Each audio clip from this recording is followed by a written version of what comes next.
शेतकरी मित्रांनो, सोयाबीन पीक साधारणतः आता 40-45 दिवसात झालेलं आहे आणि अशातच शेतकरी दुसरी फवारणीचं व्यवस्थापन इकडे सोयाबीनमध्ये करणार आहे, जेणेकरून रक्षजन किडींचं नियंत्रण झालं पाहिजे, अळी नियंत्रण झालं पाहिजे, फुलवा फुटवा चांगल्या पद्धतीने झाला पाहिजे. याच्यासाठी शेतकरी फवारणीचं व्यवस्थापन करतात. तर आजच्या या व्हिडिओमध्ये मी तुम्हाला दुसऱ्या फवारणीसाठी कॉम्बिनेशन सांगतो, जेणेकरून तुमच्या पिकामध्ये या समस्या येणार नाही.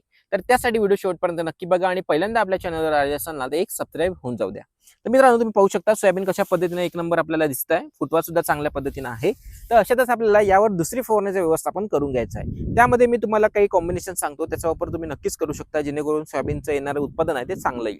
यामध्ये आपल्याला वापर करत असताना शेतकरी मित्रांनो सगळ्यात पहिले ते एक टॉनिकचा वापर करून घ्यायचा आहे, जेणेकरून आणखी आपल्या पिकामध्ये चांगला फुटवा व्हावा, चांगली ग्रीनरी यावी. यासाठी तुम्हाला इकडे जे काही त्रिदेव नावाचे टॉनिक येत असते ना त्याचा वापर करून घ्यायचा आहे. त्याचा वापर करत असताना साधारणतः आपल्याला 50 ml प्रति पंपासाठी करायचा आहे, जेणेकरून ग्रीनरी राईन फुटवा चांगल्या पद्धतीने होईल.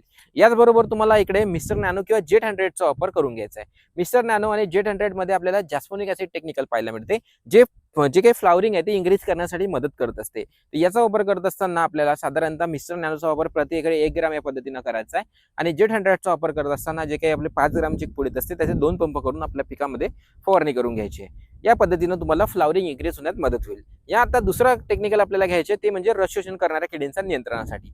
तर जे काही सोयाबीन पिकामध्ये तुम्ही पाहू शकता, येलो मोजॅक व्हायरस असो किंवा जे काही आता तुम्ही बघत असाल येलो मोजॅक व्हायरस किंवा रस शोषण किडींमुळे अशा पद्धतीची समस्या येत असतात.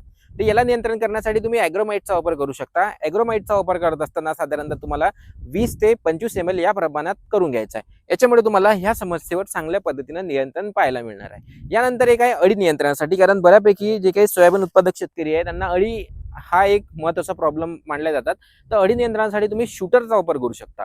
शूटर हा खूप चांगला अळी नियंत्रणासाठी एक घटक आहे. याचा वापर करत असताना साधारणतः तुम्ही 25 ml पर्यंत शूटरचा वापर प्रतिपंपासाठी करू शकता.